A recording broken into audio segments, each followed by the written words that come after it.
Hello students, welcome back to my channel Raju Pathak tutorial. जैसा कि मैं हमेशा कहता हूं कि मैथ्स से डरना नहीं चाहिए। मैथ्स क्या है? सिर्फ एक कॉन्सेप्ट है। अगर उस कॉन्सेप्ट को समझ लिए तो फिर उससे आसान कुछ भी नहीं। हर चैप्टर में है कि कुछ ना कुछ, हर सब्जेक्ट में है कुछ ना कुछ याद करना होता है। यहाँ पर सिर्फ फॉर्मूलाज याद करो और सम के कॉन्सेप्ट को समझ लो, फिर और कुछ नहीं, सिर्फ प्रैक्टिस चाहिए। प्रैक्टिस होगा तो इससे आसान कुछ भी नहीं है। ठीक है ना? तो आज हम लोग चलते हैं 4 का क्वेश्चन नंबर 14 और 15 सॉल्व करेंगे। इस वाले वीडियो में हम लोग ये दो क्वेश्चंस करने वाले हैं। ठीक है? तो अगर आप लोग चैनल पर नए हो तो चैनल को लाइक और सब्सक्राइब करना मत भूलना। ठीक है? तो चलो स्टार्ट करते हैं। Question number 14। तो क्वेश्चन नंबर 14 में हमें जो दिया हुआ कंडीशन है वो क्या है कि चांदमारी एक जगह है। उस जगह पे किसी रास्ते को ऊंचा करने के लिए, मान लो ये रास्ता है, इस रास्ते को ऊंचा करने के लिए बोला गया कि इसके दोनों तरफ क्या किए हैं, दोनों तरफ गड्ढा किया गया है। वो गड्ढा कैसा है? तो ये जो गड्ढा हम लोग किए, ये गड्ढा दोनों साइड में हुआ है। कितने हैं? गड्ढों की संख्या बोला गया है 30। तो 30 तो हम लोग गड्ढा किए। उस गड्ढा को करने के बाद हम लोग वहां से निकले मिट्टी को क्या किए, रास्ते के ऊपर डाल दिए। ठीक है, रास्ता ऊंचा किए, रास्ते में मिट्टी के दिए हैं।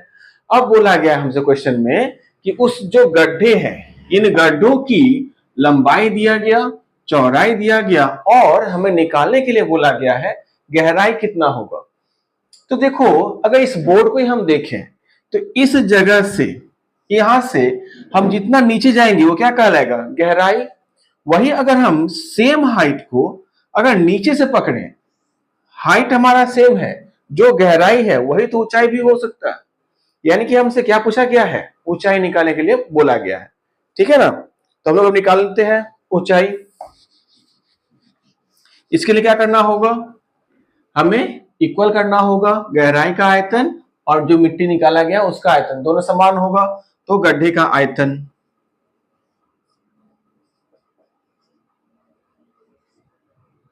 गड्ढे का आयतन कितना है? तो टोटल गड्ढा गड्ढा कितना है हमारे पास, 30 है। लेंथ कितना बोला है, लंबाई 14, चौड़ाई में 8 दिया हुआ है और जो हमें निकालने के लिए बोला गया था गहराई, उस गहराई को हम लोग क्या एज्यूम कर लेते हैं, मान लेते हैं कि ये हमारे लिए x है। ठीक है, ये हम लोग मान लिए कि x मीटर है। तो इस केस में हम लोग क्या लिखेंगे, x। अभी ये कुल गड्ढों का जो आयतन है उतना ही मिट्टी निकला है, जो कि ये वाला वैल्यू है। तो हम लोग क्या लिख सकते हैं, 2520 इक्वल्स टू 30 14 8 इंटू एक्स। देखो यहाँ पे हम लोग इसे मल्टीप्लाई कर सकते हैं, फिर डिवाइड कर सकते हैं, ये तो एक ऑप्शन है। लेकिन जब हमें मल्टीप्लाई करके डिवाइड करना ही होगा तो हम डिवाइड अभी कर लेते हैं। क्या होगा, x इक्वल्स टू 2520 बाई, इसके नीचे ये नंबर्स आएंगे 30 14 और x। अब ये फटाफट कैलकुलेट करते हैं, 0 0 तो कट जाएगा, 3 से 8 टाइम्स में 24, 12 है तो फिर 4 टाइम्स में। अभी 14 से 6 बार में चला जाएगा तो 6/8, जो काटेंगे तो 3 और ये 4, 3/4, यानी कि x का हाइट कितना आया, 0.75 मीटर। ये होगा हमारा आंसर। तो हम लोग आंसर क्या लिखेंगे, उस गड्ढों की जो भी गहराई होगा ना गड्ढे का, गड्ढे की गहराई कितनी होगी, 0.75 मीटर होगी। ठीक है, अब चलते हैं नेक्स्ट क्वेश्चन पे। अब आते हैं क्वेश्चन नंबर 15 में। तो यहाँ पर क्या बोला हुआ है कि एक घन आकृति का हौज है। हौज क्या होता है, पानी रखने का, हम लोग उसको बोल सकते हैं टैंक बोल सकते हैं। ठीक है ना? तो पानी रखने के लिए जो जगह बनाया गया है उसको बोला गया है हौज। अब इसमें बोला गया है कि एक घन आकृति का, देखो क्वेश्चन, ये क्वेश्चन जो है वो बहुत ही इंपॉर्टेंट है, ये हर बहुत बार इसको पूछा भी गया है और एग्जाम में ये क्वेश्चन प्रायः दिया ही जाता है। ठीक है ना? तो इसके कॉन्सेप्ट को थोड़ा ठीक से समझना। यहाँ पर क्वेश्चन में जो बोला गया है कि हौज कैसा है, घन आकृति का, यानी कि इसकी लंबाई चौड़ाई ऊंचाई तीनों क्या होंगे, एक समान होंगे। ठीक है, अभी यहाँ पर बोला गया है कि इस घन में हम लोग अगर 64 बाल्टी जल निकालते हैं, कितना बाल्टी, 64 बाल्टी एक समान के माप वाला, यानी कि एक ही बाल्टी लिए, उसी बाल्टी से हम 64 बार उससे जल निकाल रहे हैं। तो 64 बार जल निकालने के बाद उस हौज में जो शेष जल बचेगा वो कितना बचेगा, 1/3 पार्ट बच रहा है। यानी कि अगर हम मान लें कि जो जल निकाला गया है वो कितना निकला है, 1 माइनस 1/3, यानी कि इतना भाग क्या हुआ है, जल निकला है। और ये भाग किसके बराबर होगा, तो इसके आयतन के बराबर होना चाहिए। कॉन्सेप्ट क्लियर है। अब हम चलते इसको सॉल्व करेंगे, ठीक है ना। तो देखो लिखना कैसे है, हौज के एक भुजा की लंबाई हमें दिया हुआ है 1.2 मीटर। तो हम इसे अगर डीसीएम में चेंज कर दें तो क्या करना पड़ेगा, 10 से मल्टीप्लाई करेंगे तो 12 डेसीमीटर हो गया। ये 12 डेसीमीटर, तो हौज का आयतन कितना होगा, हौज का आयतन कितना हो रहा है, जो भुजा है उसका क्यूब होगा। तो ये होता है 12 का क्यूब होता है 1728 डीसीएम क्यूब। ये हो गया हौज का कुल आयतन, ठीक है। और हम लोग अभी देखें कि शेष भाग बचा है इतना, तो जल कितना निकला है, जल निकला या निकाला गया है, कितना निकाला गया है, 1 माइनस जो शेष बचा है, अगर इसको माइनस कर देंगे तो हमें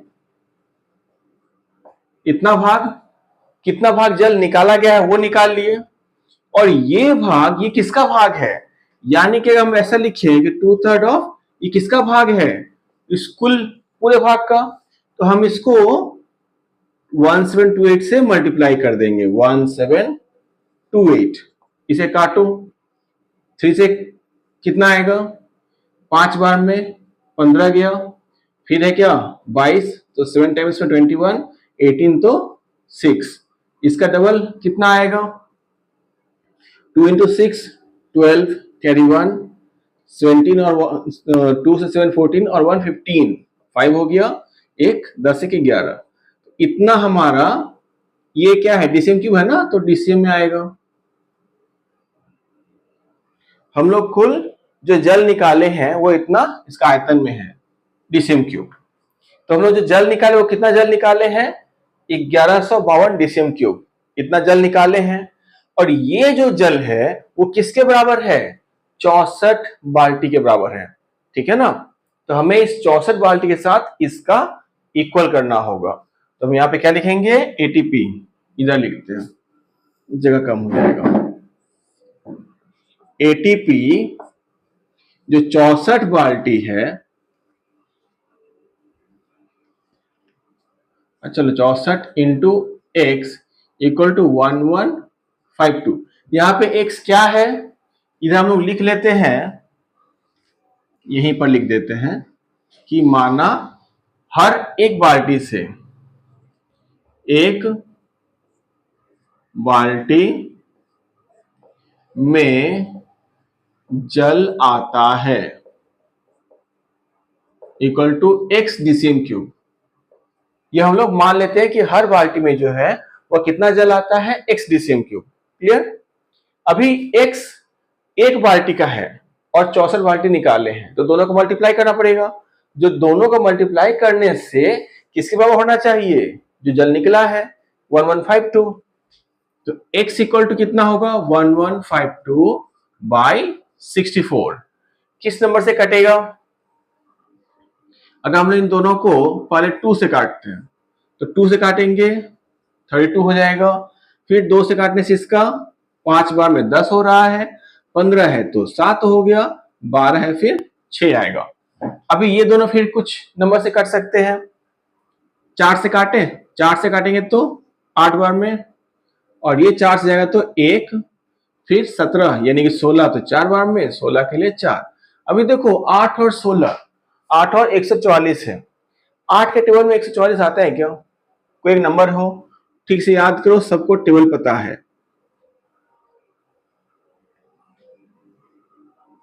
नहीं भी अगर आता है, चलो जिनको नहीं आता है उनके लिए भी दिखा रहे हैं।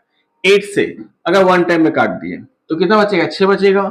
64 कितने में आता है, 8 टाइम्स में। तो टोटल जो हौज से जो जल निकला है उस हर एक बाल्टी में कितना लीटर जल आ रहा था, 18 डीसीएम क्यूब। ठीक है, और 18 डीसीएम क्यूब या फिर 18 लीटर हम लोग लिख सकते हैं, क्योंकि 1 डीसीएम क्यूब का वैल्यू कितना होता है, 1 लीटर। ठीक है, समझ में आया। तो हम लोग लास्ट में क्या लिखेंगे, अतः जो बाल्टी, क्वेश्चन में हमसे क्या पूछा गया है कि एक बाल्टी में कितना जल आता है, तो हर एक बाल्टी में 18 लीटर जल आएगा। ठीक है, अब चलते हैं नेक्स्ट क्वेश्चन पे।